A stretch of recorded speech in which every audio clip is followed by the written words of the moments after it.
Well, welcome and Happy New Year to you all, by the way, and it's good to see you here on a cold night. It's going to get colder, I suspect, but we hope the meeting won't go on too long. Welcome to this meeting of the Community Environment Committee. First of all, item 1, apologies for absence and substitutes, please, Julie. Yes, Chair. Apologies from Councillor Bryan, Councillor Archer and Councillor Linthwaite, and Councillor Archer. Yes, so Councillor Shelley substituting Councillor Archer. Sorry. That's fine, yes. Okay, thank you. Right, next item, public participation. There's just one. That's a written question from Councillor Victoria Friend from Roseley Parish Council, who asks, why was no notice given to either businesses, local businesses or Roseley Parish Council that Severn Trent were intended to close off a large area of Old Station Close car park in Roseley for storage, while roadworks that are being carried out in the village?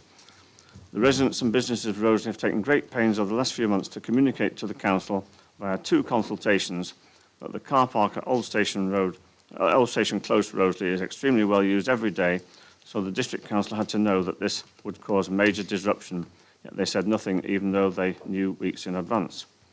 The response is that Severn Trent Water asked the Council for assistance in providing a site compound and storage in connection with their scheme to upgrade the sewer serving Roseley Village.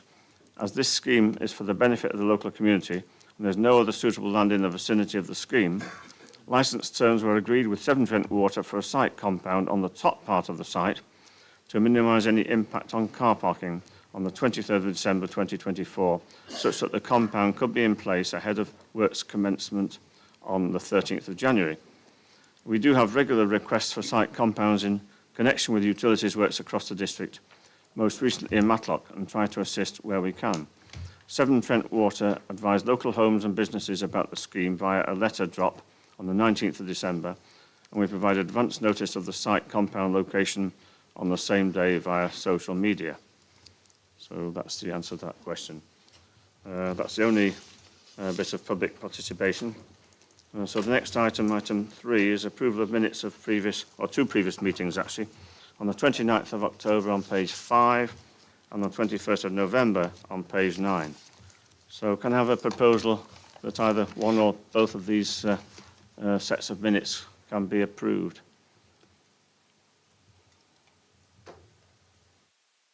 Is Councillor Dobbs? Secondly, Councillor Slack? Is that for both of them, or? That would be expedient, wouldn't it, Chair? Pardon? That would be expedient, wouldn't Yes, it would. Chair? Well, just the 29th of October then. Right. All in favour of that?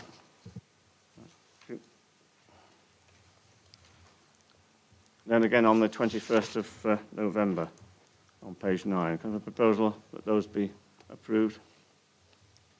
Yes, Councillor Lees and Councillor Slack second again. Right, okay, thank you. All in favour? Thank you very much. Nobody against, don't think so? No? Right. Okay, so going on to the next. Sorry? Oh, sorry. Oh, an abstention. Oh, yes. Yeah. Yes, I must admit I should have abstained on that one as well, because I wasn't here for the first one. So, sorry about that. Anyway, it's been approved, so that both those sets of minutes have been approved. Thank you. Right, item 4 is interest. Have any members got any interest to declare beyond the obvious? No? All right, okay. Move on to item 5 then, questions pursuant to Rule of Procedure number 15 from members. Questions from members. We don't have any under this category, I understand, so nothing to report on this one. So we then go to the, I suppose, the items, the business items proper. Item 6, that's Disabled Facilities Grants, DFGS, it's abbreviated as. Update on the County Council consultation and options to secure a continuing service. It's on pages 19 to 40 of your report. Are you taking this, Steve, or is it Amanda? Amanda's going to do it, right, yeah. Thank you, Chair. Yes, it is sort of an update report about disability design. Members may recall that we're one of 6 local authorities that use the disability design team at the County Council as part of our delivery mechanism for disabled facilities grants to vulnerable residents within our community. I'll refer to that as DDT going forward because it's a bit of a mouthful. So in terms of DDT, they provide scale drawings, costings, they deal with the tendering process, they manage contractors, ensure our compliance with CDM regs, and the system works very well as it is at the moment. Presently, as a council, we pay a 10% uplift of any adaptation that goes through that process at the county. To enable us to deliver those adaptations from our Better Care Fund, which is a yearly allowance which we receive here at the District Council. Unfortunately, DDT are considered a discretionary function by the County Council, and in reality have been heavily subsidised by the county for some considerable time, although there is an offset by some input from the various local authorities. And given the financial climate that the county are now facing, then obviously this is a service that is vulnerable. As of April last year, it became increasingly obvious that this was going to be moving at a fair pace, and that the future of that team, the DDT team, was very precarious. It was a subject of much discussion in terms of officers from the various local authorities who were service users, concerns from officers on the ground who use that service, and obviously we want to safeguard the service for our residents. It was subject to a consultation which we were asked to participate in, as well as the stakeholders, and that was the subject of the first report to members, which was back in September of last year. Unfortunately, we weren't able to bring it to this committee because there wasn't one in the time that we needed. So it came to council in September, and if you recall, a consultation draft was presented to members, and that had to be in the very next day. This is a continuing theme in terms of the timeline of this. So those representations were taken by county colleagues, and that manifested itself in a report at Cabinet in December at the county, with various options for the future or not of that service, one of them being it curtailing at the end of March this year, so very close, and 2 other options which were around cost recovery but on a short-term basis, i.e. DDT would not exist, possibly beyond 12 months. The outcome of that report has been shared with members, and there is a 12-month period that is offered, and a formal letter was sent to our Chief Executive here and the other participating councils in Derbyshire, where we had an option to opt in for a 12-month period of time to be able to generate our own service for design going forward. So from the 1st of April 2025 to the end of March 2026. So not a long time. And equally over Christmas, when we needed to actually formally respond to that, either opting in or opting out, and that timeline came to an end as soon as we came back after Christmas. So hence we didn't have a committee then either. An urgent decision was sought. Myself and the Director of Place and Economy had discussions with the Leader of the Council and also the Chair of this committee. The officer recommendation was to throw our hat in the ring and say we absolutely needed to safeguard a service for 12 months, which we did do. So we are opting in at this present time. What I would say to members is that we do have Better Care Fund reserves that are able to offset any increase in the cost of providing that service to us as an agency, but we don't have an alternative at this time. There is a meeting tomorrow with the county in terms of taking this forwards, and as you can probably gather, it's going to move at a pace up until the year end to actually secure a service level agreement that we're happy with, and also what percentage subsidy we're going to be putting forwards. and we will see what happens then. So it's more of an update report, being very transparent. We've shared all communications with you and all the toing and froing with consultations with the county, and also the papers which went to the Cabinet at County. So appendices are a summary of some of those for you to link to as you wish, and also in terms of recommendations, there are 6 of them.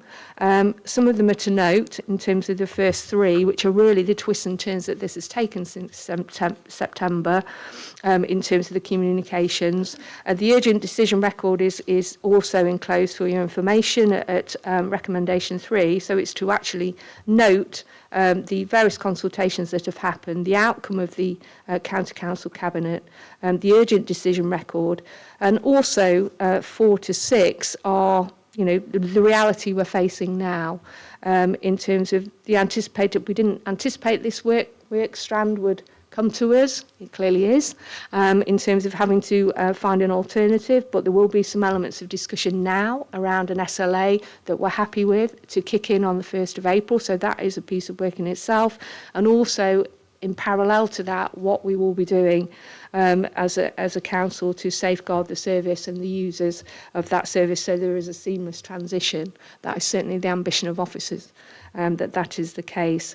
So they are streams of works which will impact upon our service, and then there will be an options report coming to this committee in a timely fashion when we've actually been able to do some more of that work. In terms of soft market testing, that has been done around providers of design services externally. We know from that we definitely will be paying more, irrespective, in terms of our design aspect of things.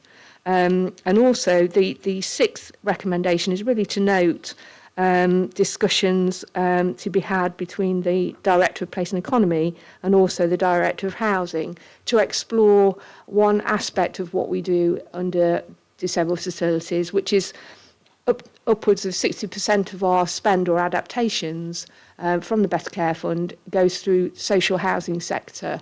So it's also to have discussions and explore options as to how that could be done possibly differently or smarter.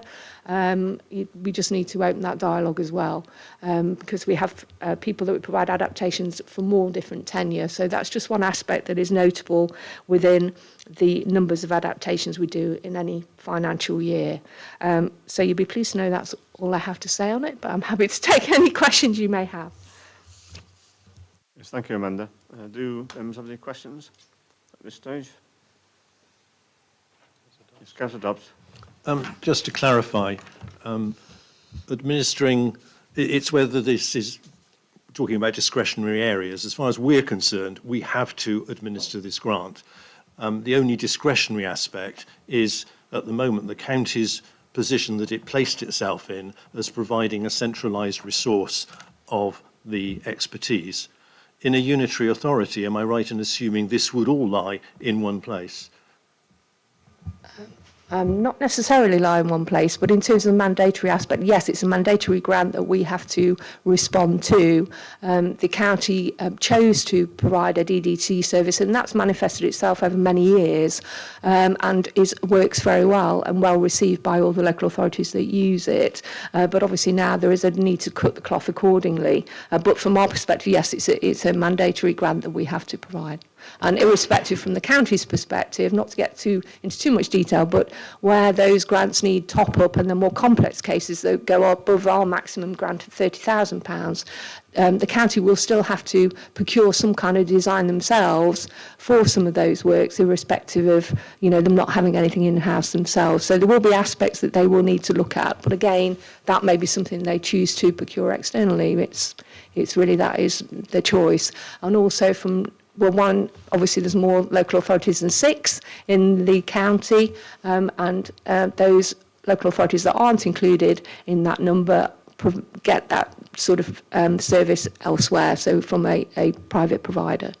So that's part of the options, sort of look at things as well. Councillor Buckler. It relates to that private provider point. If Derbyshire County Council are subsidising it, would there be an opportunity for a local authority to do that, not as a loss-making activity. You know, would there be the opportunity for the 6 district councils, you know, whatever, to do that? Because if there are private providers who are doing it, who are generating income for those private providers, there must be a mechanism by which somebody else could do that and that money stay within the public sector. I feel I have to turn around because I'm rude with my back to you, but yes, there is opportunities. I suppose time is of the essence at the moment in terms of we need a provision in place within 12 months' time. 6 local authorities, we don't know who's put their hat in the ring at the moment in terms of utilising the county's service for 12 months, but there's certainly be some shared learning on opportunities going forwards. But actually, deciding upon something and having that agreement within 6 authorities within a timely manner may be difficult, but that's all part of the options going forwards, and equally in terms of a external provider being attractive to us. So it's all part of that option side of things. Thanks, and it's all right, you can look that way and talk to your microphone. Thank you, Amanda. As I was occasionally involved in this scheme in the distant past, professionally. I can ask you, Amanda, how often, or if ever, these schemes are subject to planning consent? Or are they always permitted development when they're external, of course, I'm talking about? There will be times where it needs planning consent depending on the portfolio holder, but in terms of the £30,000 grants in general tend to be within the curtilage of the actual property itself. So the most common adaptations are the likes of a wet room within an existing provision. They're the most common, but there are some more complex ones that obviously strike well above the £30,000 limit. They take more time, unfortunately. Yes, Councillor Bull. Yes, thank you, Chair. Obviously, you've told us that it's all short time scale, which seems to be coming more and more of these at the moment. But as I look into this is going to be a very expensive task that we're going to have to be taking on, because obviously if county aren't going to provide that service, then we have to join up with the others. Now the options are there, but this is all just to do for the next 12 months, I believe, how I read it. So is that the case? And if so, then, it's just saying about that we're going to carry on and use them under a service level agreement with County Council. But, how do we know and what we're going to go forward with after 12 months, 2026? We don't know yet in terms of that. We will be looking at the various options, but there won't be a disability design team at the county for us to utilise after 12-month period. Essentially, we've got 12 months to use that service, so it's not going to disappear at the end of March this year. We can buy into that service, but we will have to more than likely increase that percentage figure that we pay at the moment on top of any adaptation that goes through that design team. But those conversations still need to be had in the next sort of 3 months as to what that looks like. But doing the soft market testing side of things, we have an idea of what that might be, but externally we'll be looking at similar costs. The situation with the county works very well at the moment, and the officer recommendation was not to disrupt that service, but to secure it for a 12-month period that allowed us breathing space to be able to then explore other external options more effectively. Thank you. Can I come back on that? I understand what you've said there, but obviously 12 months, yes, they've decided, it's going to stop and you're going to feed into it for this next 12 months, which is fine. But 12 months is a heck of a short time to be actually, finding the next bit. We're going into doing our budget for 25, 26, 26, 27, as we know. So there's going to be a lot of costing that's going to have to come into this. And I do feel that we need a little bit more sit down and knowledge to this, and I know you're already doing this, but us as members, we're going to be the ones who have to agree to what decisions are being made. And I think a bit more notice and time of knowledge of what's going on needs to be put forward. Thank you. Just to be aware that actually financing adaptations and any service provider would come out of Better Care Fund monies, which would be our allocation to the local authority for adaptations. So we would be wrapping it up within those monies, which is on an annual basis. And we also have the benefit of underspend over the last few years to allow us to, to be able to draw on that money if we need to. As I said before, we've already done some soft market testing, so we have an idea of what that might look like. And obviously any learning and the reveals that come from other local authorities, because there are 6 of us in the same boat, whether they've signed up for 12 months or only 3, there's certainly a will to work together to make sure we all protect our services for the public who need it. Thank you, Amanda. No further... Oh, Councillor Hobson. Thank you, Chair. Thank you, Amanda, for your report and for all the information that you've sent through. I'm very much in agreement with colleagues that you try to work with the other councillors involved in this. And on the one hand, you say to Mrs. Ball that all the costs are included, but then it actually says in the report there is a significant staff cost within the environmental health service. So how does that? Yes, it's an element of what we do, but we sort of bookend that process. So colleagues like Laura sat next to me this evening, they have contact with the recipient of the grant. We deal with the referral side of things when it comes into us, and that request for that mandatory grant. So that's the normal procedure of work, which we can, absorb within our normal day-to-day workings and the numbers that come through and the referrals that come through. Obviously, procuring an alternative provider and actually just looking at the milestones that we need to get to in the next 12 months, that will be an additional pressure that we need to look at. And also at a more senior level, there will be a need to obviously look at externally at what we do going forward. So there is a cost to the council, but it is within our normal scope of work in terms of the normal delivery on the ground, and there will be some pressures there, but they will probably sit higher up and on my shoulders and probably Steve's in terms of actually looking at the providers going forwards, and so that collective working as well with colleagues across the county who are also in a similar boat. Thank you, Chair. Looking to the future and in a few years' time, when probably County Council will get in a better position with the sale of the part of the County Hall and so forth, and the combined authority may also be involved. Could we return to the status quo at that time, if possible? Who knows?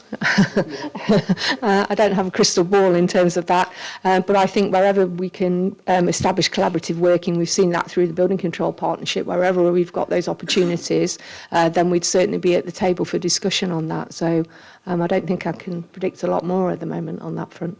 Thank you. Councillor Wayne. Sorry. Yeah, thank you. I think what we were talking about, office time, and we're talking about money, but what we mustn't lose sight of is that 54 people last year benefited from this service, and that can have a significant impact on their health and well-being and also their day-to-day life.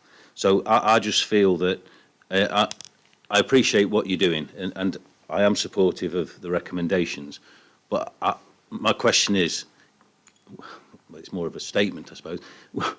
We need to make sure that county, with the reduced workload, reduced staff and whatever, are putting in the same amount of effort, and we're getting the same service level. That's vitally important to me, because these people are at the wit's end, I would imagine, and they need this quickly. So that's all I would ask. Not a question, Chair, sorry, but it's just more of an observation. Thank you. I'll come back on it anyway. Yeah, absolutely. I mean, but we're totally in agreement of that, and that has been from day one in terms of when this first surfaced, actually getting some sort of confirmation of what was happening, and there's been a real appetite to find out information and where this takes us to. So it's at the forefront of our minds in terms of that. Also with DDT colleagues and other officers who are tasked with having to do this activity at the county, which is, I'm sure they weren't the first in the room to want to do that. Yes, it is something that we're very protective of, and will ensure that people move through that system in terms of adaptations as smoothly as they can. What I would say is at the moment we are around 85 adaptations this year, and we're not at the end of the year yet. And obviously that is only people who've had completed adaptations. There are people within that process that haven't come to us yet, and there is a need to make sure that is safeguarded. Thanks very much. Yeah, thank you, Amanda, and thank you for your excellent report. Just to comment then on, if there are no more questions, on the recommendations. As you said, Amanda, the first three are definitely noting. The fourth one is noting the anticipated demand on staff time and so on, especially during the forthcoming transitional period. But then the last two, 5 and 6, are recommendations that an options report on longer-term DFG design and build provision is brought back to this committee in due course. And finally, that the Director of Place and Economy shall engage in discussions with the Director of Housing to explore options for future disability and design service approaches within social housing settings. So, do I have anyone who would like to propose those recommendations? Right, thank you, Councillor Butler. I'm quite happy to propose that. It would be good to know what in due course means, because it would be better to be not here in a year's time looking at it and saying, so it'd be good to get an idea of what that means, if possible. Can you possibly answer that, Amanda? For members' benefit before they vote. Sorry, is that in terms of report back in to us? Recommendation 5, it says a report will come back on what the next steps are in due course, and it'd be good to know what in due course means. Whether that's because it would be better not to be looking at this, to be voting on what the options are. If there's an options appraisal going through, it'd be good to know what the options are. With 6 months to go, say, so that rather than, so it would be good to put a date on that rather than to say in due course, because in due course could be the 15th of March 2026. Yes, yeah. I mean, in terms of it, we would just need to look at the committee cycle for that. But yes, as soon as we're able to do so, we would want to. I think everyone appreciates that. Right. Does anyone else want to second the proposal from Councillor Butler? Councillor Dobbs? Happy to second and comment my regret that the loss of this, the expertise in this team, it seems remarkably short-sighted and doesn't seem to fit with the move to unitary authorities, to be honest. I was just going to second it. Oh, see, right. I'm more than happy to move to the vote if you're happy, Chair. Yeah. Any further contributions? No?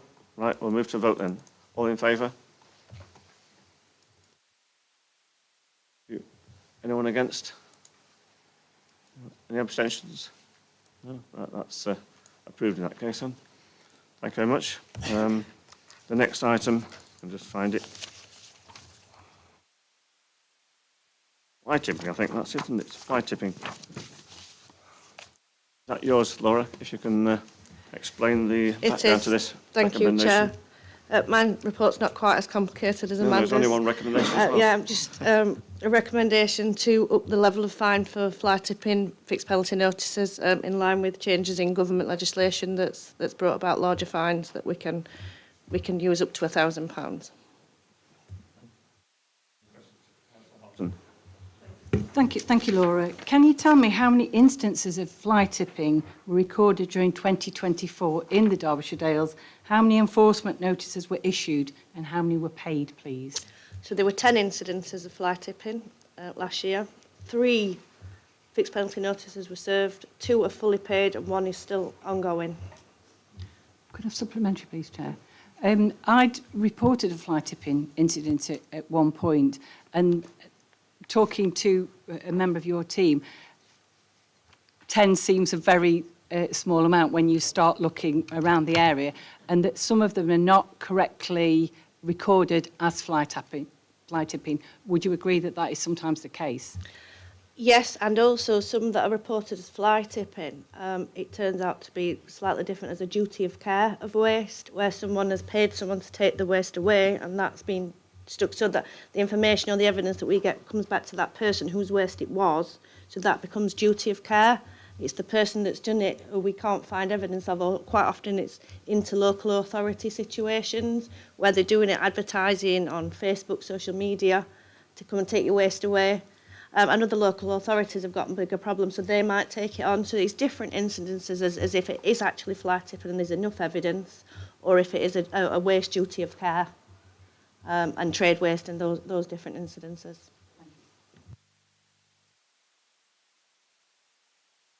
Thank you, Chair. As regards this, is this going up to 500? Does that actually cover the cost for our staff to be going out and finding who's doing it, where it's done, and clearing it away and everything else? Because if that's not the case, then it does say in your report it can go up to 1,000. And in a sense, I would prefer that, because we've got to keep covering the staff who have to go and sort all this out, move the waste. So I just wondered if, that would cover the costing of that. I think in the same instance where Amanda explained that's, we're paid to do that job already as it is, it's the extra expenses such as, fuel for the lads, or if we have to get an external company to remove waste or grab lorries and things like that. The reason we recommended £500 is because our levels were set at 200 and we thought that, it's a big of a jump for our residents, but that was the main reason. Not necessarily, but it's a lot. This is for low-level fly tipping. So anything bigger, a big lorry full or a van full, we would still prosecute. This, we're looking at a couple of bin bags or a little bit of green waste at the back of a truck that we can get on one of the back of our wagons. So we're looking at low-level fly tipping and not large scale. Thank you, Laura. Councillor Buckler, followed by Councillor Lees and then Councillor Wayne. Yeah, don't worry. You carry on. You face that way. That's fine. The South Derbyshire one about where there's having different rates where there's financial gain and no financial gain. Did we consider that? And if we didn't, why didn't we?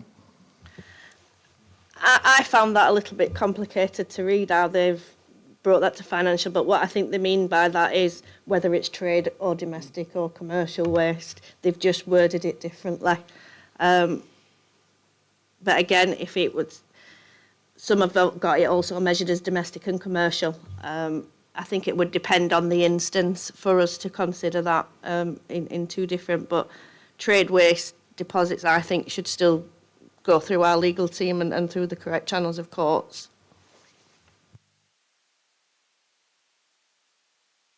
Thank you, Chair. Yeah, part of my question's already been answered, actually, but I just wonder why we should reduce it to half the cost when the offence has already been committed, so it's still the same cost. So why should we do a reduction? Fine's a fine. In law, it said that you could set for a lower amount if it was paid within a certain amount of days, and I think it was to promote an incentive to get those fixed penalty notices paid. So, somebody who could be low on income, we're slapping them with 500 quid and thinking, oh, I'll pay the 250, it's over and done with, I shan't do it again. I think that's the incentive behind that. We can give them 20 days out, pay half of them 10 days and half in the other 10 days. But I noticed some of the authorities do charge the full amount, don't they? Yeah.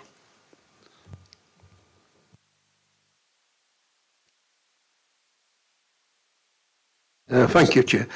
Has there been any instance of hazardous waste being tipped and getting to the watercourse in the last year or so?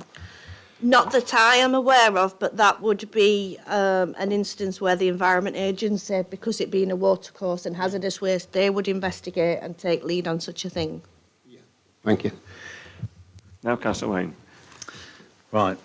So if I want to, if I have a van and I go to put myself up as a tradesperson and I go and rip somebody's kitchen out, and then I think, can't be bothered to take this to the tip or whatever, go and chuck it in a lay-by, what's the fine for them? That's the first question. I think that instance, we would still take that by the courts. I don't think we would serve a fixed penalty notice for that. And is that a separate piece of policy to this? Yes, that's still set in the Environmental Protection Act as trade waste and duty of care again. Right. So that does puzzle me, if that's the case, why two other councils have got the differentiation between the two. I'm wondering if that's again for low level, you know, a man in a van chucks a sink out, you know, quite often we find a little bit of builder's rubble and things like that if they can get the evidence. I do feel personally that we're hopefully not dealing with the average person in the street who will just go and do this. We're dealing with, and I would like Councillor Bull and Councillor Lees has alluded to, I think we ought to have a greater, a lesser differentiation between the fine and the, you know, it should be at least 300 quid, because we're saying that you're already paid to do this, and we don't want to abuse the situation, but I do feel that we need to have some mechanism to recoup the maximum amount we can as a council, because it's not a pleasant thing for our staff to have to do, and also I think we should do that. So, you know, I personally would like to see the differentiation be less. So that's where I'm coming from on that. When I was talking about staff and investigation, I meant environmental health colleagues. The biggest cost is to the clean and green team. They're the ones that generally find it. They're the ones that organise the clean up and physically go and do it. They take the brunt of cleaning up fly tipping in our district. But personally, I would like to see it at least 500 or maybe even 600 to 400 or 500 to 300. That's what I'd like to see. But we'll move on to that at some other stage. Thank you.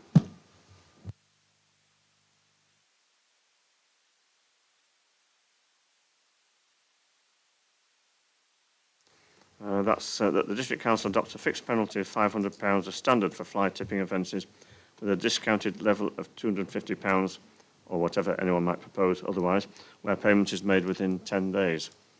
So does someone want to move a recommendation, either that or something slightly different? And we'll move on to the debate. Thank you, Councillor Dobbs. I'm happy to move it with the figures that have been included in Laura's excellent report, and I thank her for her reply to my question, which was rather late in the day, but well before this meeting. Thank you. She may be interested that this item is the front page of the Ashbourne News Telegraph. It's the major headline this week, which tells you something. I'm not sure quite what, but it tells you something. And I think that the bottom line, as indeed Laura shared with me in her email, is that, of course, this is no magic bullet. Actually finding and identifying the culprit is incredibly difficult. Yes. And just by putting the fine up, we don't provide a deterrent. You know, I think people, if it was life imprisonment, probably it would still not be a deterrent because it's so hard to detect and prove. But I think that this is an excellent compromise and a move in the right direction, and I'm happy to support it. Thank you. Do you have a seconder for that, for the proposal that's tabled? Councillor Murphy, do you want to speak? Thanks, Chair. I think this is very sensible, and I'd like to see the fines a bit higher, but this is for low-level incidents, so happy to go with the recommendations. Thank you. Further contributions? No? Right, okay. Move to a vote then. All in favour?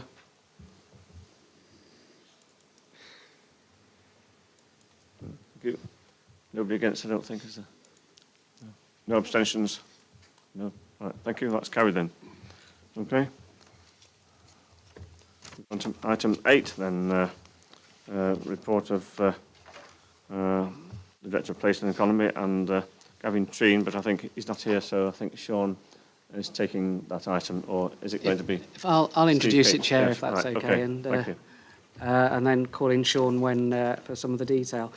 This is fairly simple. It's updating a planning enforcement policy which we've had as a council since 2001 in one form or other. There's not a lot of change to the content. There's some minor updates, but largely it just sets out in a much more clear style to better communicate to stakeholders really what we can do and what we can't do and when. With regard to communication, it's worth noting that Gavin, who can't be here at the meeting, has already delivered training to members before Christmas, and that was well received. Yesterday, he delivered similar training to parish and town councillors and parish and town council clerks. 24 of them attended online, and that was well received too. There was one of the comments was this was very useful to give us some understanding of how the process works and the timescales that have frustrated us in the past. Gavin is doing another session, this time in person for parish and town councils on the 29th of January, and if anyone knows of any parish and town councillors who haven't yet booked on that, please encourage them to do so. As I say, there's some detailed issues that Sean can deal with. Some of the very detailed issues we might have to refer back to Gavin. Thank you, Chair. Any questions to either Sean or to Steve? Yes, Councillor Lees. Thank you, Chair. Should we have a successful enforcement, is the charge applied, or could we apply a charge or not?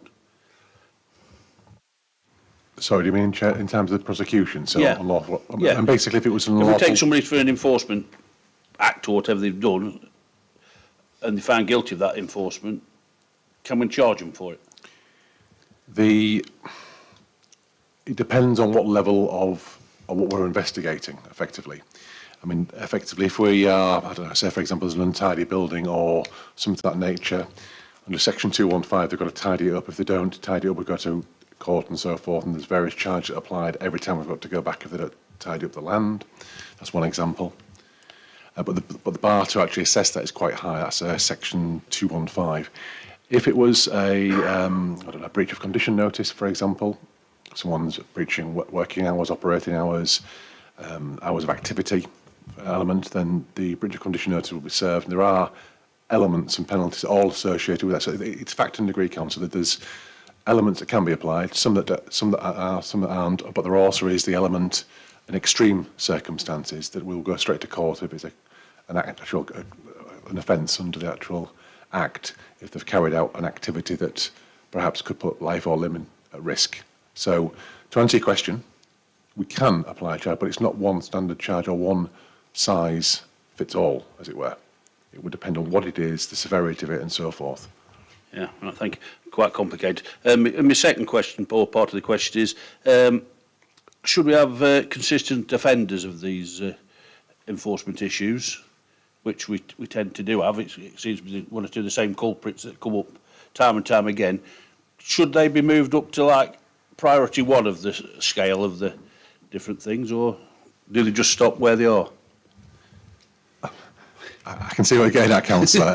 Because they seem to get away with it every time. There is, as is set out in the actual charter, there is a priority, or for want of a better word, it's not used in the report, but a red light system. So there's the severe offence, not quite severe offence, and an offence we will obviously deal with in due course, but certainly there is priorities given to the level of severity in terms of what we're investigating and what that individual or individuals have done.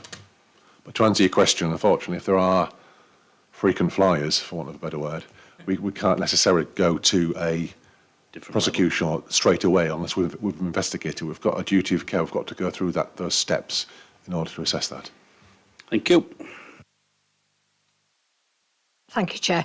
I was just wondering how many successful enforcements have we had in recent years?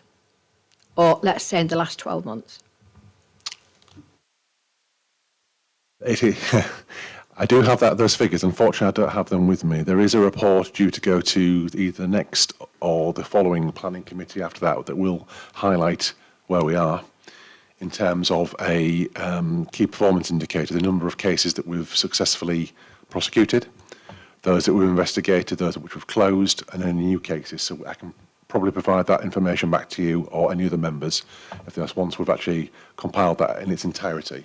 I mean, what it won't do, and for obvious reasons, it won't necessarily identify each and every case. It'll just give you the broad thrust of the actual the number. So, for example, if there was 300 in, and we've managed to successfully prosecute 50 but close down 150, then at least it'll give you that flavour of where we've got to as a team. Thank you, Sean. I will be at the next planning meeting, so you can.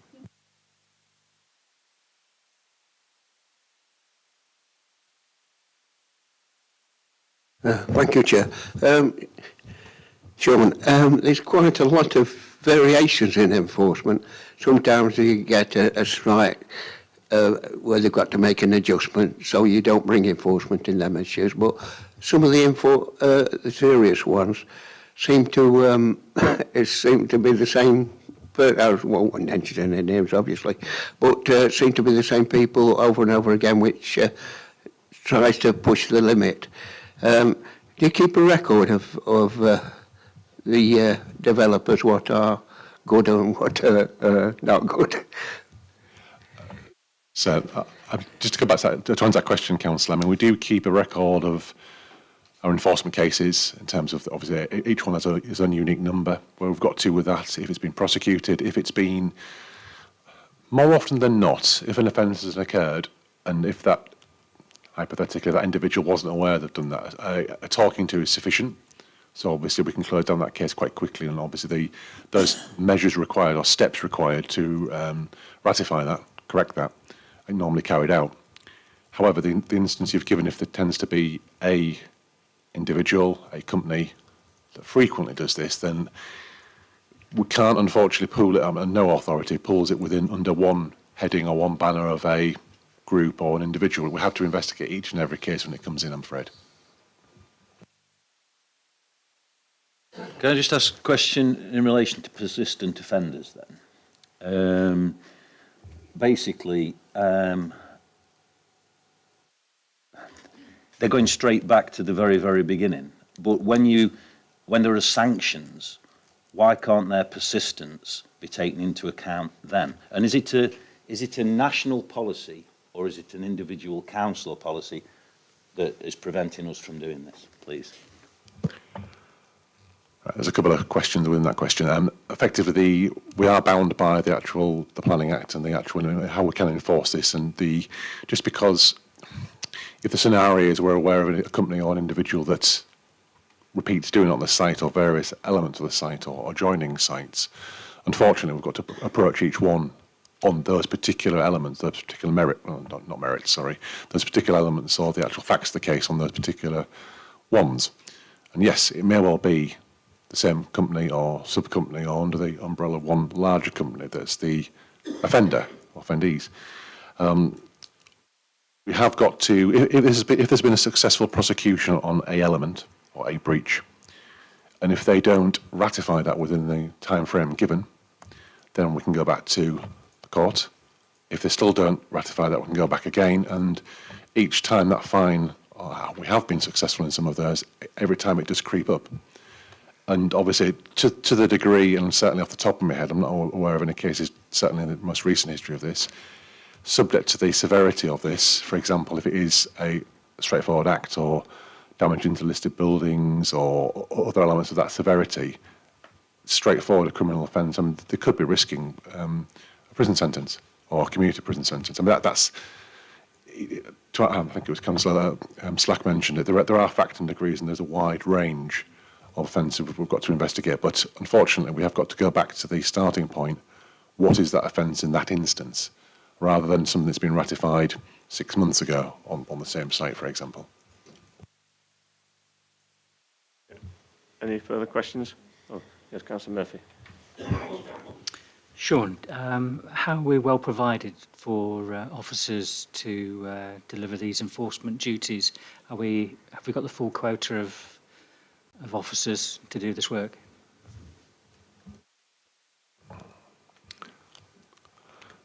A bit of a trick question, Councillor. I mean, yes, we have. I mean, we have been successful. We have actually radically refreshed and closed down a lot of cases that had been ratified had not been closed down properly on the system. So we've had a bit of a, for want of a better word, spring clean on the system.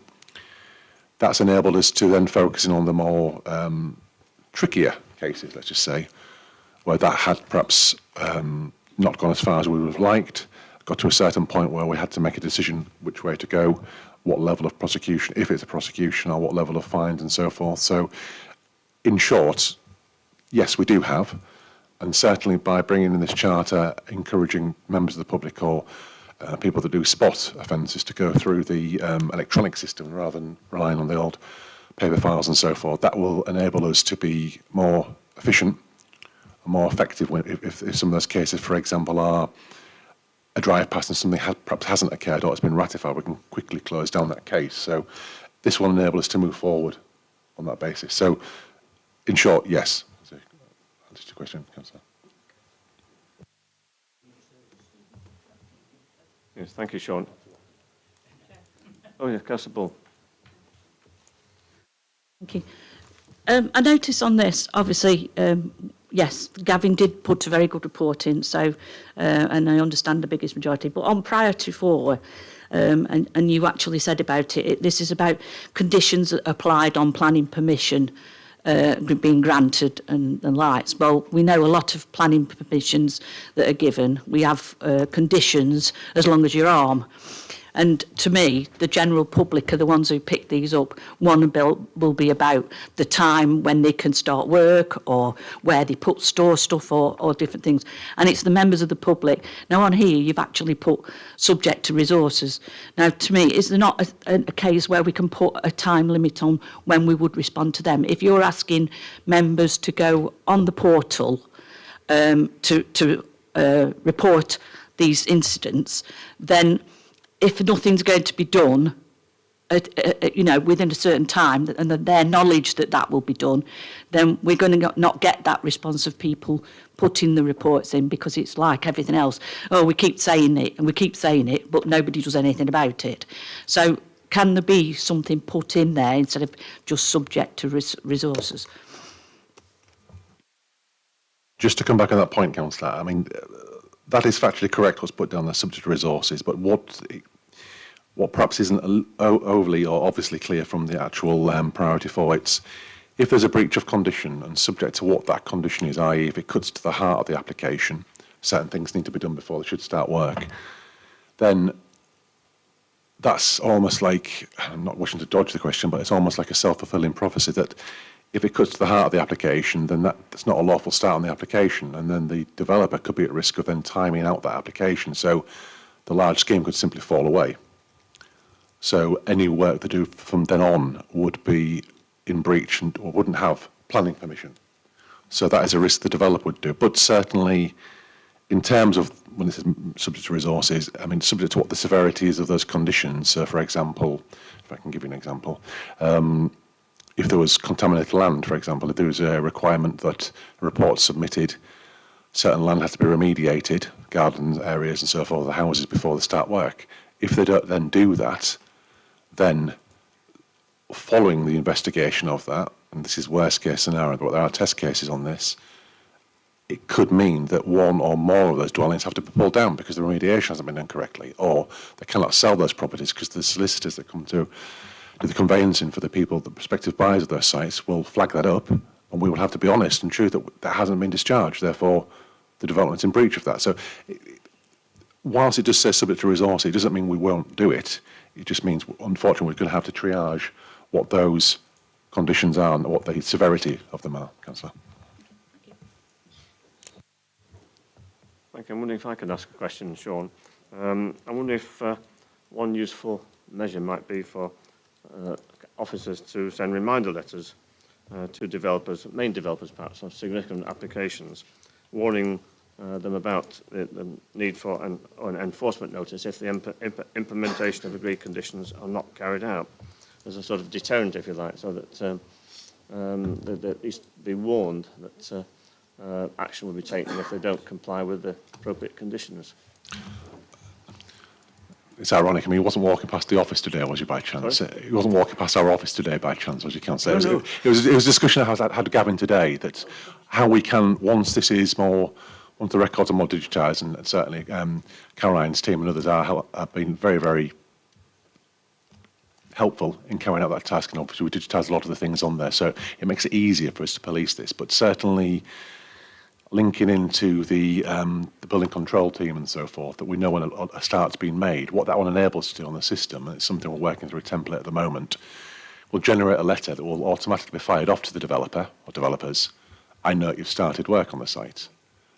Looking at the actual conditions, it doesn't appear that you've discharged conditions X, Y, and Z. Given that these cut to the heart, this is an example, given that these cut to the heart of the application, it may well be that this is an unlawful development. So that would be enough to focus a lot of people's minds, developers' minds on that. But certainly we are working towards how we can best do that and how we can best, to a degree, automate it. And certainly Caroline's team has been key to that obviously we can do that. And it makes it a lot easier for everybody to do if it's a few clicks of buttons and things.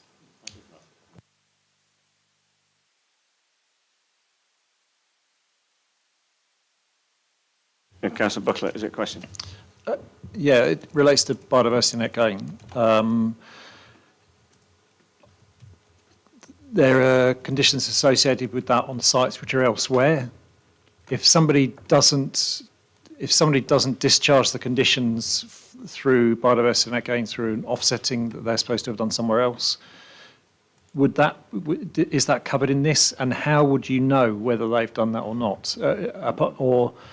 And if they've done that on their on-site provision as well, how are you assessing that?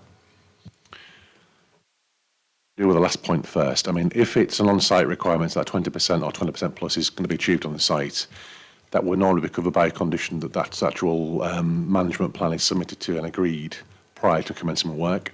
We would then, through our local agreement, we would actually send that information to DWT. And if it isn't sufficient, or the on-site example, then certainly we couldn't discharge that condition. So basically they would be in breach of that consent as a whole. The same justification logic would pull through to the off-site provision that normally it would give, and forgive me, I was looking at an example today from the planning inspectorate. It normally can give a time of it's set through to the 106 and or the agreement or the plant management plan that there's a time frame following the completion or certain triggers if it's a large scheme, when certain provisions must be brought forward, or at least that money funneled towards an off-site improvement or an area within the local vicinity, wider vicinity and so forth, however that falls. But if that isn't done again, this will enable us to look at that, police that, but certainly we would be working with some of our partners, i.e. DWT, or if, for example, in the future, if there's another body we're working with or the councils we're working with, then we would be working with them on that basis. So it would apply, because it might be that, you know, that they put in place a management plan and we agree a management plan, discharge the conditions are just discharged then. They then don't implement the management plan, which is one of the things that Councillor Burford sort of talks about fairly regularly. They would then be in breach of planning permission at that point. And so you could use enforcement to ensure that they were doing that. That's correct, yeah. Yeah, okay. Thank you. Any further questions? Councillor Dobbs. Just quickly, and teasing out a little bit from there, it's in terms of discharge of conditions. So this priority 4 isn't that they have failed to apply for discharge of conditions. That would be much more serious, presumably. This is, they've said they've discharged them, you've kind of believed them, and then they've really not actually done it properly. Am I getting the right message there? Yes and no. It's both, effectively. So it will enable. So if there are some pre-commencement ones, or become across a site that they hadn't done that, then obviously that's much greater severity. That's obviously in breach of their consent. They've effectively nullified their consent, or could have nullified their consent. But certainly, in terms of those details, if it has been details have been submitted, it hasn't been correctly been signed off on the system, for example, or the correct date, the date's put in the wrong box, it would be a desktop exercise at that point from the officer's end and enforcement officer's end and planning officer end to make sure it's been done. But if it hasn't, that's when that will come in. So it's been more of a catch-all really for both. Just to follow up, and for instance, I've had 2 instances where it's developments where they're waiting for the discharge of conditions, because then they send it on to the management company, and it's now your fault if anything goes wrong on the site. And the management company are far from happy about how those conditions of discharge, and there's this sort of standoff. So how does this apply in that instance? I may know one example you're making reference to, but obviously we won't go into that now. If, for example, there was an issue that had to be, or an area of land or a facility was transferred to a management company, but if the route of that area or facility, the relevant consultees had effectively agreed or said this is sufficient, we believe this is sufficient to bring up to a certain standard X, the management company may in themselves still not want to adopt that, or say they don't want to adopt that. However, the issue on the other side of that is the fact that the consultees who we would perhaps go to at least see if that is sufficient or not are saying it's okay. Effectively, you create a the standoff is created. And in short, I would have to take legal advice on that one, because I do not, I mean, they would have partly discharged, or they could apply for that lawful being discharged, and we may have no issue, no option even as an authority to simply say, well, that's been agreed. I mean, as far as we're concerned, this has been satisfied. It may not be to the standard perhaps the management company expected it to be, but if it is the standard that it should be, then it's that difference between point A and point B, I'm afraid. Thank you. Any further questions? Can I just ask a further one then, or I suppose it's if you ask yourself what features of a development are most noticeable on completion of a scheme, and I would say I can answer my own question actually to some extent, and that's on expiry of defects liability periods for a subcontractor, say, and that would be, and I'm bound to say this, aren't I? I've sent a long email to Gavin about this.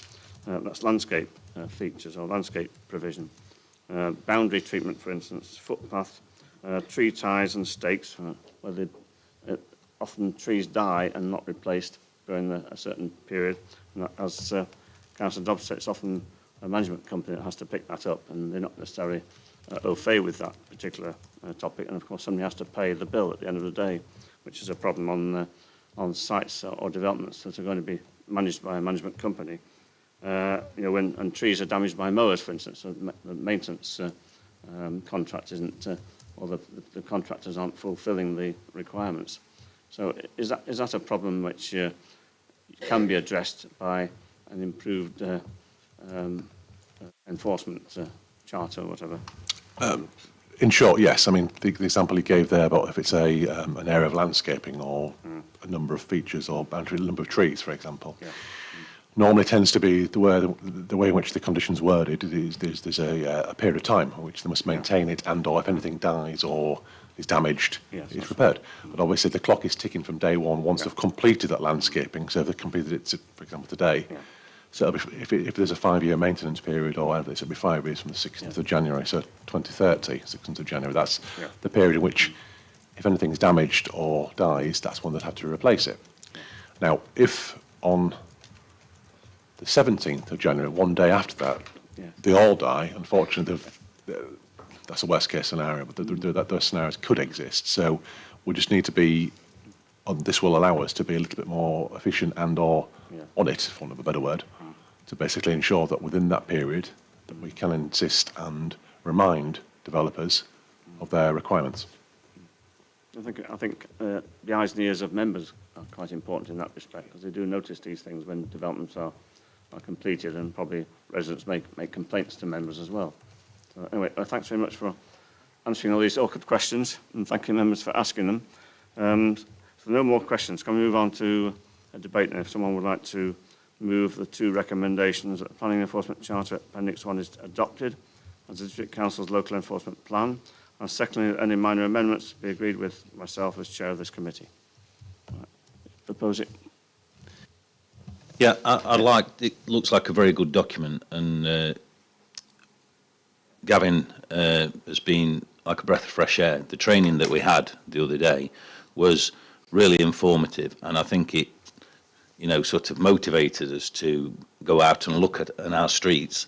And I'm aware that you know, he's sorted out two things for me already, and one of them was very, very quick, and it could have been, you know, I shan't go into details about it, but the impact could have been quite severe, and he'd gripped it straight away. So I'd like to move both the recommendations, and I'd like to thank him and his small team for the excellent work that they do. Thank you.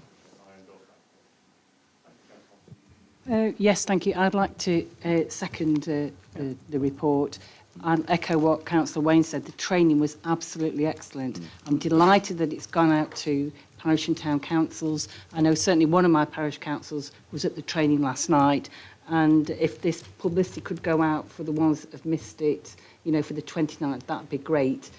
You know, it injected a sense of realism and information for members, and yeah, delighted to support it.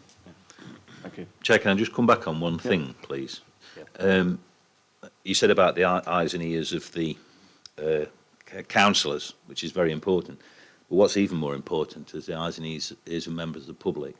And can we make sure that we put in a very positive media to flag this document up, so that members of the public, when questionable development is made or undertaken, that they're aware that there is that process and they can flag it up to the members or direct to yourselves. So if we can have a really positive media strategy on that. Thank you very much. Right, it's been moved. Was it seconded? Is it? It was, yeah. Well, thank you. Yes, of course it was. Right, can I vote then, please? All in favour? Thank you. Nobody against, I don't think. No abstentions, I don't think either. So it's unanimous. Thank you very much.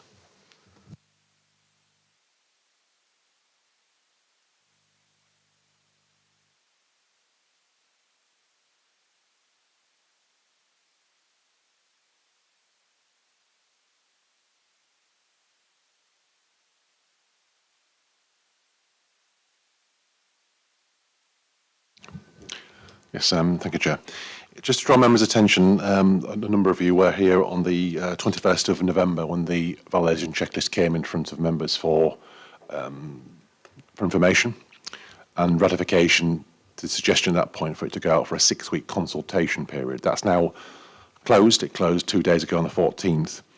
And at the time of writing the report, there'd been one comment that had come in that's been changed within the validation checklist already. That had come in from Adam Farmer, and he's the heritage coordinator at the Derwent Valley Mills World Heritage Site. It was just to include, if we could, and here's a valid point, to make reference to within the validation checklist that World Heritage Sites, there's a slightly different take on that when looking at conservation.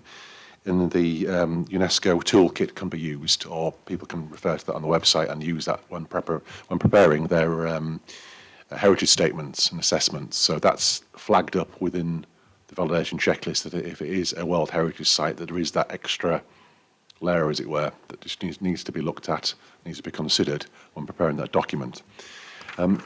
Following the publication of the report, and on the 14th, we've had a further comment that's come in. This is just to bring members up to speed. And this is coming from Darley-Dale Town Council. And there's been 2 suggestions within the documentation that's been received.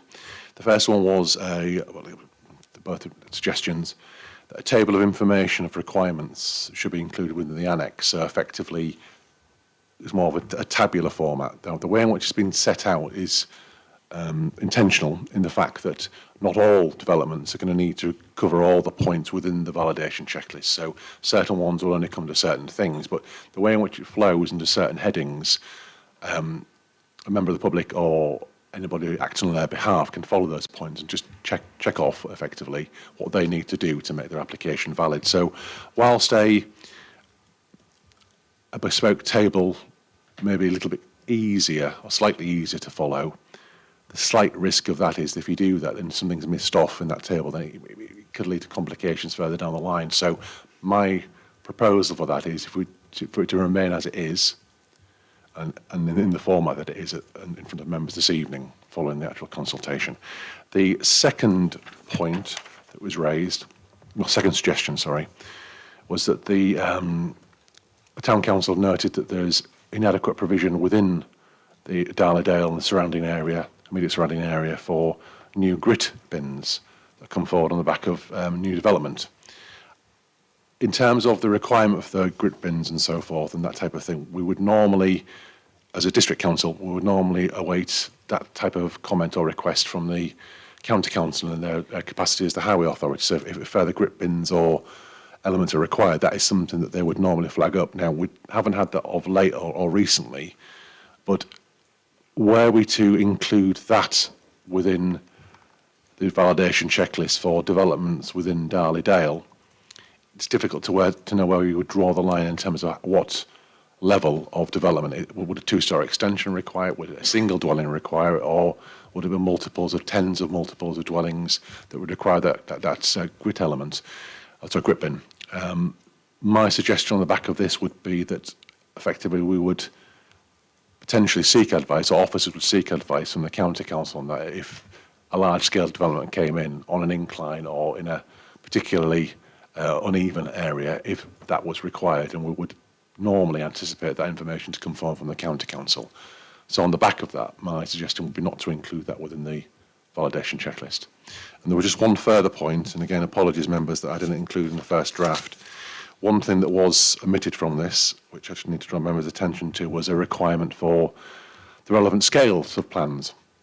So a residential extension, numerous houses, whatever their development is, what scale do those plans need to be at? So a recognised scale bar on the drawings, if it's 1 to 100, 1 to 200, 1 to 1250 if it's an ordnance survey plan, or 1 to 2500 if it's a smaller site within a larger area that's not readily identifiable. So it didn't have those requirements within the list as written in front of members this evening. The old list did have that, so what I'm proposing to do is just include, if members are agreeable, to include that within the list before it actually goes live on the 3rd of March. And that was it for the updates, Chair. Thank you, Chair. Can I just query that point about the grit bin trigger level, shall we say then? So in that situation, would we be seeking, which part of the county council would we be seeking that from? It's twofold. Certainly the individual or individuals or team that respond to us on the swept path analysis or vehicular access or arrangements to that. That will be the first instance I would contact them, but certainly the highway maintenance team as well, I would probably consult on that. But okay. The difficulty is, if you're going to have it, you'll have it for every single development within our administrative area, and we don't have a definitive. We can't impose that. It would, because we're not highway, unfortunately, we're not the highway authority, so it's difficult to where you would draw the line. 1 dwelling, 2 dwelling, 10 dwellings, 50 dwellings. It could be a number of them. You may well end up, if it's such a high level of number of properties that it wouldn't be a requirement. So that was the difficulty. Okay, but as officers knowing particular sites as they come forward, you'll have a sense of the nature of that site. So are we saying this is going to be a subjective assessment by an officer to ask the county council? It would indeed, and it would be something that would well, the question will certainly be asked, whether or not it would be forthcoming, or it may well be there's no requirement, or 2 or 3 lines, there's no requirement in this instance. So we can at least approach it that way. But that will be for all settlements, not just one settlement in question. Thank you. Thank you. Councillor Shelley and I, we were at Darley-Dale Town Council last night, where this was, where it was actually raised about the grit bin provision. So I've actually spoken to the Cabinet Member for Highways today. I know Darley-Dale Council are writing to Derbyshire County Council to find out, but it's my understanding that there is no legal requirement to provide grit bins. That's my understanding.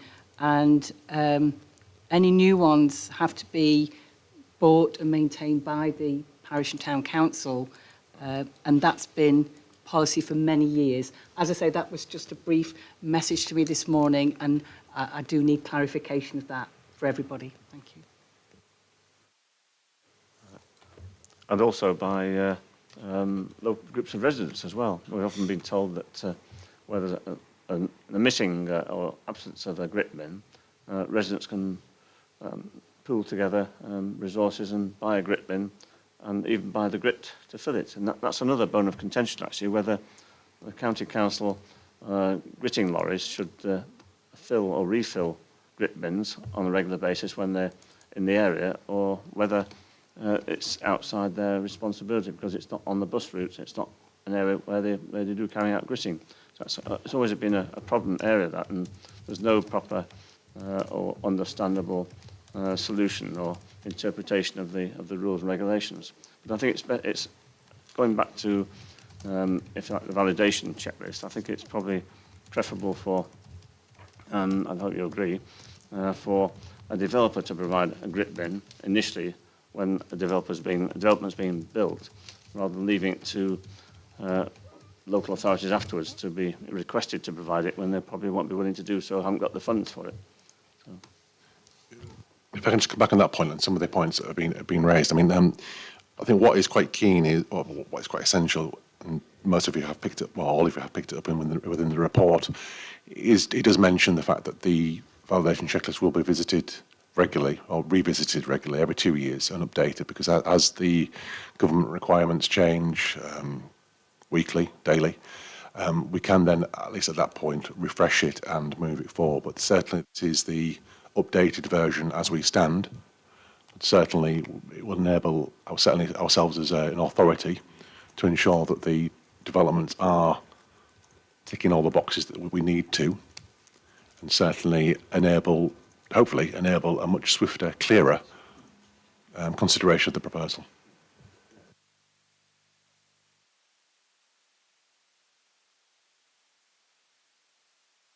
Just to add on to what Councillor Hobson said, yeah, down in my ward, down in parish councils have bought their own bins and have filled them.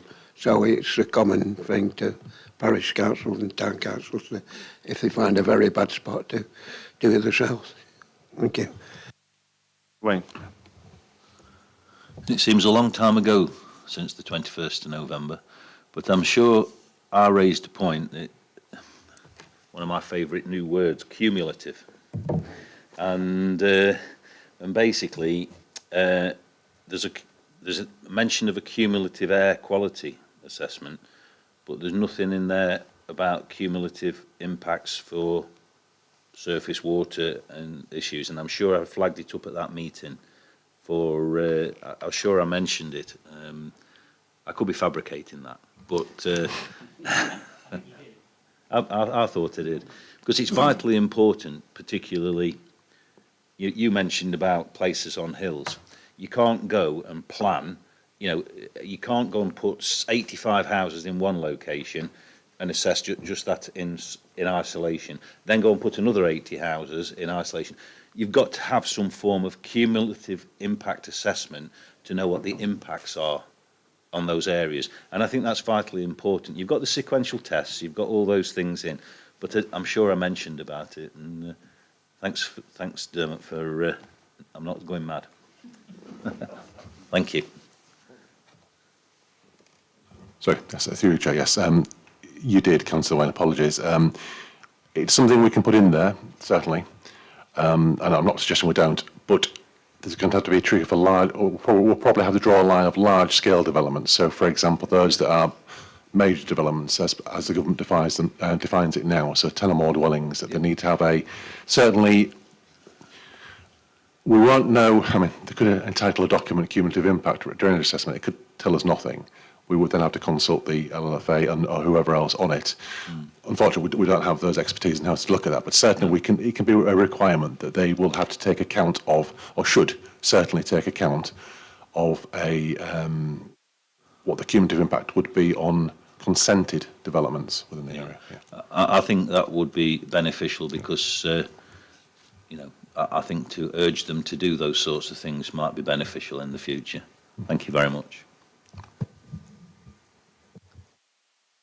Yes, thank you, Sean. I don't think there are any further questions. Thank you very much for answers to these questions on this and the previous item as well. So moving on to the recommendations, then, that the outcome of the consultation be noted, that the local validation list be adopted and any final alterations to the wording of the list and appendices prior to publication be delegated to the Director of Place and Economy. So would someone like to move these recommendations? Councillor Butler? Yeah, happy to do that, and happy to include the recommendations that Sean made earlier on. Councillor Dobbs? Happy to second, and whilst we're on the theme of things I think I mentioned in November, on the FRAs and the foul and so on, that's on pages 105, 107. I think the list in the left-hand column should have a bulleted set of points. It's sort of one ginormous sentence or one ginormous paragraph, and it would come over and be much more much easier to follow if it was a series of bulleted points in those contexts. But I can certainly make that change before it goes live. Yeah. thank you.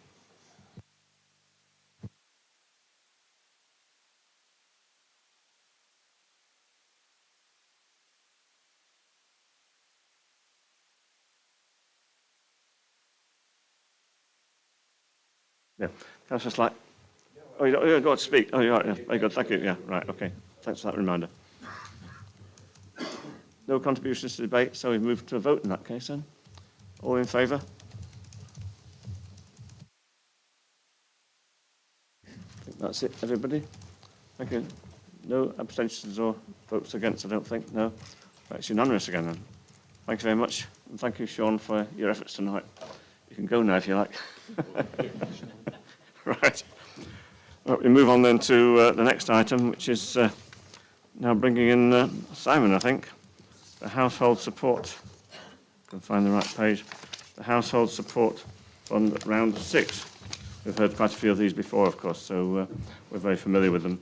So Simon would like to outline this latest report. Thank you, Chair. Yeah, as you quite rightly said, this is not new to the majority of members. This the 6th allocation. Funding provided by central government to Derbyshire County Council, which is then passed down to districts and boroughs. The county receive about 5 million. They pass out to districts and boroughs 900,000, of which our allocation is close to £92,000. We split that equally, or we split that, proportionately between ourselves and housing benefits for discretionary housing payments and council tax arrears. And as you'll note on 1.4, to date, we've received £672,000 worth of funding and supported 863 households across the district. That's financial support to protect hardship and to support people in the cost of living crisis. So straightforward report. Hopefully, I'm happy to take any questions. 2 recommendations. First recommendation is for us to continue and move on to spend the current allocation. And the second recommendation, because we are advised that the government will continue to provide household support fund, is that we give authority delegated to the Director of Housing to be authorised to proceed without further reports to committee. Thank you, Chair. Right, any questions for Simon on this all-important report, actually? No? I'll just ask then, it is a fact, is it not, that it'll only apply for the last 6 months of 24-25, so that's expiring in March. So you can achieve the objectives within that period, can you? We sure can. Yes, yeah, right, we've good. been stacking up applications Right, for well, some time. And Again, thanks for that, and thanks for the report. Yes, Councillor Wayne. If there aren't any questions, Yeah. sorry about Yeah. that, Simon. I bet you're really looking forward to some questions. But if it's all right with you, Chair, and there aren't any questions, I'm happy to move the recommendations as on the agenda. And thanks very much to the team. It's very, very, you do excellent work. And again, for people that are not as fortunate as many others. So thanks very much for that, and your team. Thank you. So I'll echo that and call on Councillor Slack. I'll second that, Chair. Everything what Steve said is correct. You do a tremendous job, and it's always good to know that we are caring for the people that need it, definitely. So I definitely support this. Thank you, Chair. Thank you. Councillor Buckler. I was just going to second it, so I'm quite happy to let Simon go. So.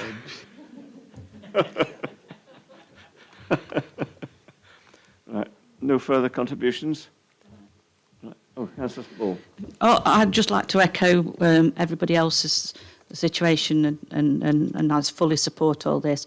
And just like to say, you know, thank you to Rob and Simon and everybody else in the team that does this. But in general, for the whole department who has to deal with funds that we get from government, and it's left to this district to have to hand them out to the people who desperately need them. And I would just like to echo that, you know, when they're trying to get rid of district councils, that they don't do a great deal, then that's one thing that we do get. They give us the money, but we have to work out how we get it and how we get out to support the members of the public. So I would just like to say it's not just for this particular funding, it's for all funding that we get and the staff that do it. Thank you. Yeah. Thank you, Councillor Bull. I'd like to endorse that. I agree entirely. No further contributions? No? Right, we can move to vote then on these two recommendations.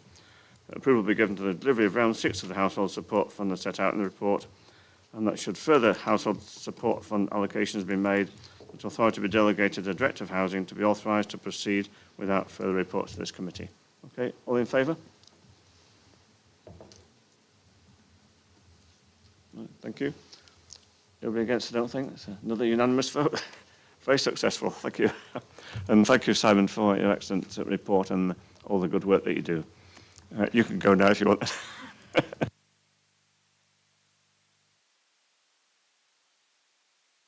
We're moving on to the, if I can find it, the final report, in fact, the capital programme. Capital bids for the inclusion into the capital programme, 24/5 to 28/9. Are you taking this one, Karen? Yes, that's right. Thank you, Chair. So the Council's financial regulations require that any new bids for the capital programme be reported first to the relevant policy committee for consideration and approval. So this report contains 11 new bids that have been through the capital programme working group and corporate leadership team and are now recommended for members' approval.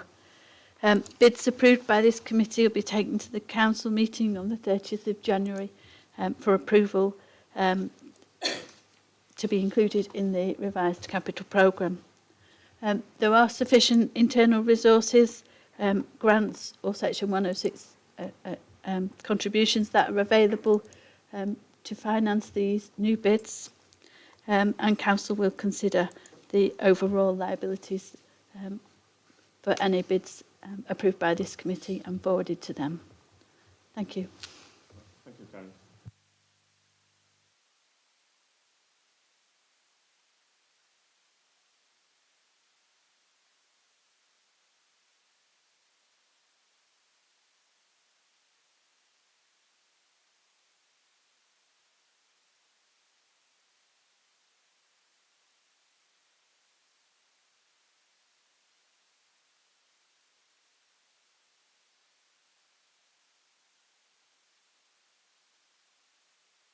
Sorry, that was no good, was it? Sorry about that. Tansley House, Tansley Council Housing Solar PV and Battery Scheme. Cavendish Drive Play Area Replacement Scheme, it's in Ashbourne, I think. Hydro-treated vegetable oil containers, it's a different one. And land north of Dollydale, of Dale Road rather, in Dollydale Whitworth Play Area Replacement Scheme. Right. CCTV replacement programme. So there's quite a few there, but another one. Oh, is there? Have I missed one? Oh, it goes on, does it? Yeah. Audio, that's right, yes. Audio visual equipment, that's right, yes. Yep, that's number 11. Right, okay. Would anyone like to ask Karen any questions about this, or any of the officers who turned up tonight just to answer these questions? You're all keen to ask, I'm sure. Yeah, thank you, Chair. I'll go it's case 1. I think that's Becky's, is it? Drainage on Ashbourne football pitch. We know there's one big main drain that's collapsed on the pitch, and they're going to put some more drains in, I believe. But I don't personally think £20,000 is going to solve that problem that they've got on those pictures there. It's been an ongoing situation for years and years and years. No matter how much you stick a fork in the ground and how deep you stick a fork in the ground, it will not drain that ground. It wants a more robust treatment than just putting some drains in my opinion. Yeah, thank you. I'll take that one. So we are working with the Ashbourne Sport and Community Partnership, who are applying for £25,000. So we have had quotes back, or they've had quotes back, which have come in. The lowest one is coming in at £45,000. So this £20,000 that we're asking for will match fund a future bid, which we've already had relationships with the Football Foundation, and they're quite happy to provide that £25,000. We just need to apply for that once this one's been approved. So the job will be done correctly rather than just a bodge job. Yeah, so we've gone out, like I say, the group have gone out for quotes with the spec of work that we've had. So we've had a report completed through the FA, the Football Association, and as part of that they've told us identified what needs to be done. As part of that is the main primary drainage system, which is coming in around £45,000. So will that involve taking the whole surface off then, the full pitch? Yes, it won't be playable for, I think, up to 6 weeks, I think it will be. So we're trying to coincide time. They've told us 6 weeks, so we're trying to time that right with the cricket season as well, and make sure that all home fixtures are played away. Basically what I'm saying is if we're spending money, let's spend it in the right way and get it done right in the first place than keep having to redo these things, because just replacing one drain down the middle of that with a couple of offshoots off it isn't going to work. Yeah, so in my opinion, because I've been there all my life, and it won't work. It's been wet the whole time. Yeah. And it even says in the report, it's made a little bit of benefit by putting the aeration in it, but it won't drain it because of how the ground is. Yeah. So we have had full inspections carried out, and like I say, the lowest quote we've had back is £45,000. So whilst we're requesting for £20,000, there'll be £25,000 match funding from the Football Foundation. Thank you. I agree with you 100%, Councillor. I've been there before so many times on drainage, especially playing fields. No, we can't, no. Thank you, Becky, for that. Councillor Hobson. Thank you, Chair. We've got the case for the audio-visual equipment for £139,000 for this building. It says in the report the government intends to amend the legislation to give local authorities the flexibility to do this. I thought it was a consultation. Has this been decided? Chairman, no, it hasn't been decided. The consultation has closed, but they haven't announced the results of it yet. Okay, so my second was, I think that's jumping the gun a little bit. My second point is, we don't know where we are with this local government reorganisation, when that's going to take place. We had our Conservative group meeting with Finance with Karen yesterday, which was absolutely excellent, Karen, and I would have been prepared to support this if it was not going to be done immediately, but Karen's view is that this is going to be done at pace. And I think in the financial circumstances, to do it at pace, when we don't know that the legislation is definitely going to happen, and we don't know what's going to happen with this building, I just feel it's a little premature. Although I support it in the long run, but not just at the moment, if you understand. Thank you. If I can help on a couple of those points, Chair. We are in principle able to use this building already for hybrid meetings. This room isn't really set up for that. It's the officers who set up the streaming equipment we use now refer to it fondly as a Heath Robinson arrangement. It is run on something of a ring and a prayer. All apologies to Michael in the corner, but it is. The people at home can't see the wires that are strung around the building to try and make it work. It is on a wing and a prayer, really.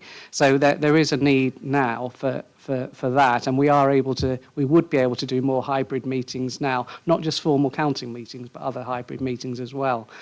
There is also, however, the pressing issue of these, and I'm pointing to the microphones that we're using at the moment. That is more than 10 years old. And the reliability is decreasing with age. the batteries need to be taken out and recharged, and a number of those units are already failing. It's no longer manufactured. Replacement parts are either not available or prohibitively expensive. We already have just one microphone between two at council meetings, and we don't really have much capacity for further failure. So if one more unit fails, and this is what a piece of work that Tommy did probably about 6 months ago, so it might be even worse now. If one more unit fails, then we wouldn't actually be able to run a council meeting fully with every member having a unit between them. So in that regard as well, Councillor Hobson, I think that's another reason that probably does make it more urgent, that our current meeting system, which isn't great, but it does at least allow, assuming we all remember to turn the buttons on, everyone to be heard, and indeed people at home to be heard, that is on danger of failing quite soon as well. Thank you, Steve, for that excellent explanation. My second question is a bit more of a parochial one. You know, how do we get our projects through to get to this stage? You know, I'm sure they want a running track at Baslow, they want a playground at Roseley. I'm sure if you went round everywhere, there's lots more. How can communities get the voices to the front of, or even on the queue for this to be considered?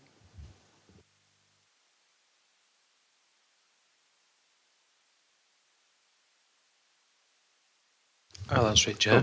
I mean, the capital programme isn't a wish list of projects, because clearly the number of projects would far exceed the resources that the council has available. So the way that capital projects tend to come forward is by the service area in question being made aware that there's a particular issue that may need to be addressed. We would first explore whether there's any grant funding opportunities that can be obtained without reliant on council funding. And then there's a relative prioritisation exercise that's undertaken by the working group. Council's financial regulations require that it goes through a process of business case being formulated, that business case being considered by corporate leadership team, then comes to the policy committee, then goes to council. And ultimately council will decide what goes into the programme. So if there are particular projects or initiatives, then I think the answer to the direct question, Mrs Hobson, is to make the service area aware of what they are, and then it can go through that process and be considered accordingly. Yeah, I do have concerns because there is a lot of uncertainty regarding councils within our, within Derbyshire and many other counties and boroughs and areas throughout the country.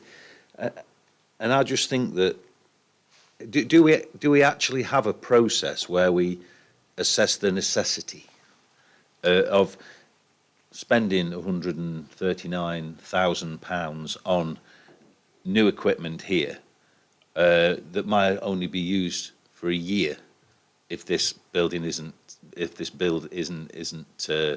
used? You know, if it's decommissioned as a council office, because this may not be the actual council chamber. We don't know how it's going to go. And to me, we're talking about public money, public finances, and we really need to be careful about how we spend that money. I'm fully supportive of having hybrid meetings for people who maybe live at Middleton, or if it's snowing and things like that. I'm totally supportive of that. But I'm concerned about, the other thing was the tankers, the actual tankers one. How do we know that that's going to be compatible with, a unitary body, that they're going to have the same ideas? So I want to exercise a bit of caution on it personally. Thank you. Yeah, I think Paul's going to answer this one. I'll respond, Chair, because I think it touches on a general issue which clearly is on everybody's mind at the moment. I think there are a number of issues that we need to bear in mind. There are going to be many, many decisions which this council may have to take over the next 12, 18 months, 2 years, and this is going to be a regular theme which is going to come up. So the very reason why these types of reports are brought to policy committees, such that you can have this discussion as to whether you want to commit the resources to a particular project at a particular time or not.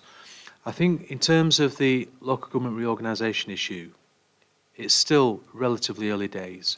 We understand what the direction of travel is from government, but we have no indication yet of the prioritisation of any programme that's going to come out.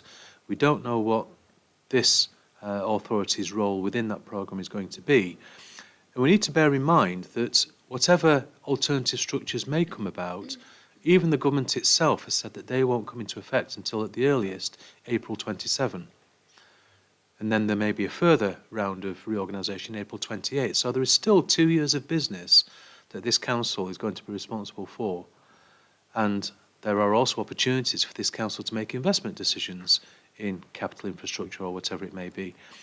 I think just focusing specifically on the AV equipment, one of the frustrations that I think members and officers share at the moment is, whilst there is a very limited facility to have hybrid meetings in this building, principally room 411, we can't have hybrid briefings for members in this room because we haven't got the capability to do it properly.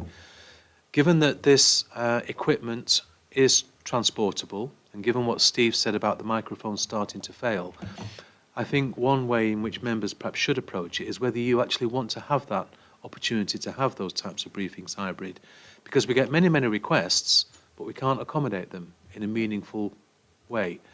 If the government does change the legislation, and while Steve's right that we're awaiting the consultation results, again, the direction of travel, particularly from the Secretary of State at the LGA conference last year, is that they will introduce it. So if we are in a situation in the next few months where the legislation comes in and there is demands to have committee meetings as hybrid, other types of meetings hybrid, we won't be equipped, and we'll be at the back of the queue with the infrastructure providers, possibly facing increased costs. And again, that's an issue that I think members need to accept. So totally understand the financial argument, but I think there are other factors that you need to be aware of and consider in your decision. Thank you for your enlightenment. It was useful, that. And as you said, Paul, you think this system is transferable or mobile and enough to be transferred to another organisation or building, in fact. Yeah, thank you. Thank you. Yes, I mean, I'm interested, as I'm sure we all are, in that work, all those work streams which are likely to be carried on into successor authorities as well. So look forward to certainly getting reports on that as that kind of work progresses. But on a more just a more immediate basis, I'm interested in the scoring that I can see here on the sheet here in front of us under 3.1.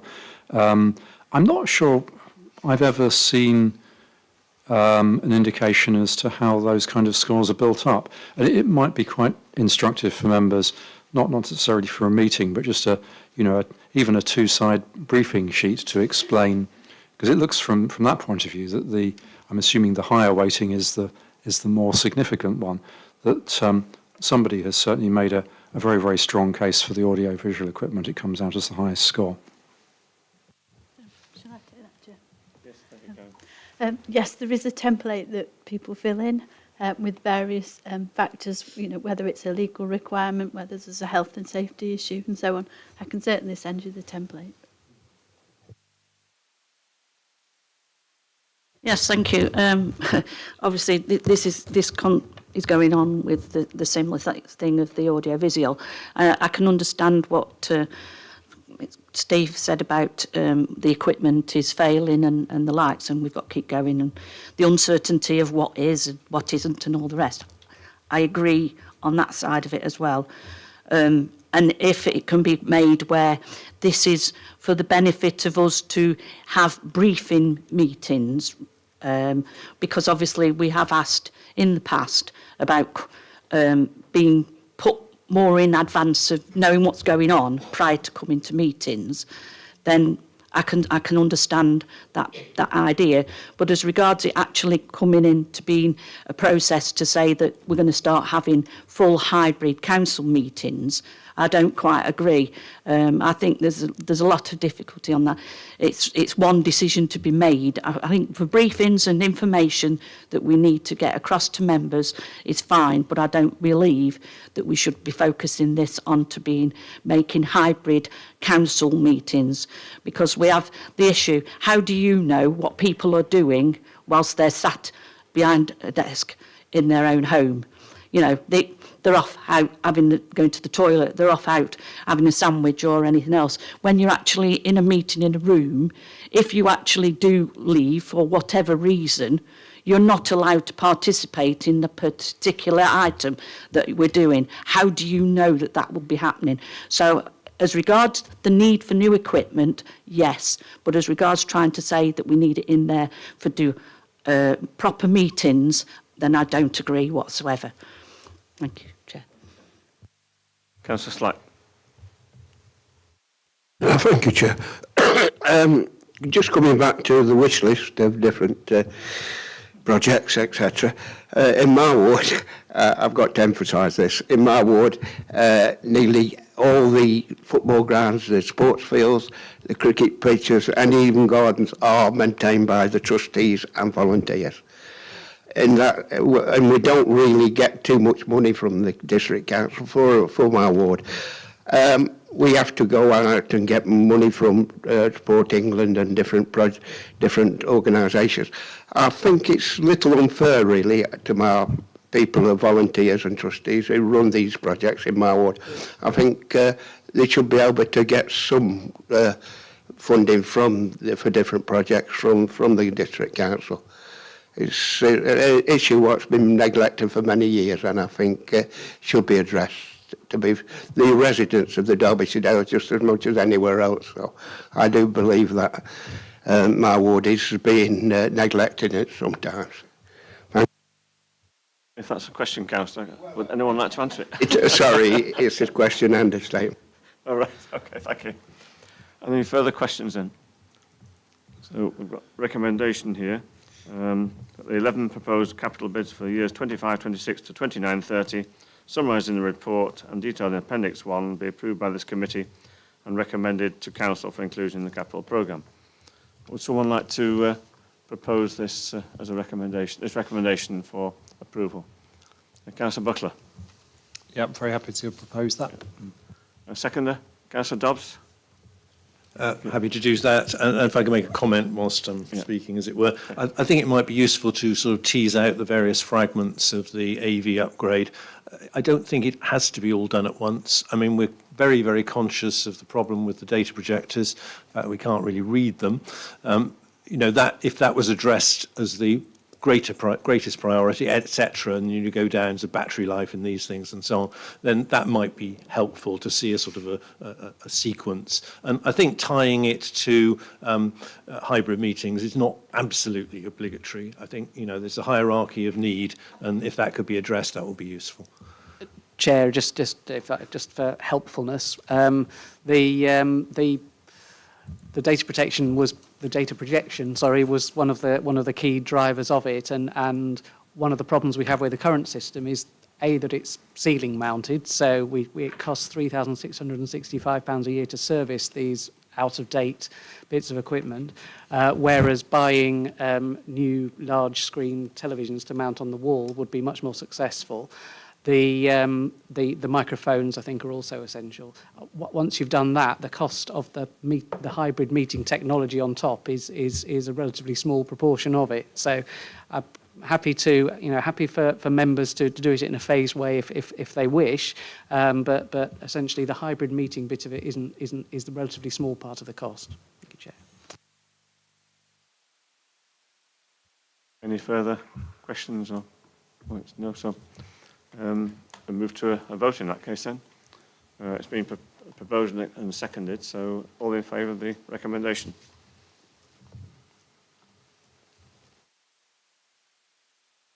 Yeah, I think. Yes, thank you. All in fact, not everyone's in favour, I think, so it's a unanimous vote again. And before we finish, can I just echo what Steve Cape said earlier about, well, I can thank all the officers here who turned up tonight in wintry conditions to attend this meeting and answer all these awkward questions. But can I also welcome Michael to his first meeting of this committee. I hope he's enjoyed it. He's sat over there in the corner. Doesn't tend to get noticed, but he's doing all the work for the people who are watching online. So thank you, Michael, for all your efforts, and hope you settle into this authority. You've not been here very long, but I hope to see you again in the future quite regularly. Thank you. Okay, thank you very much indeed.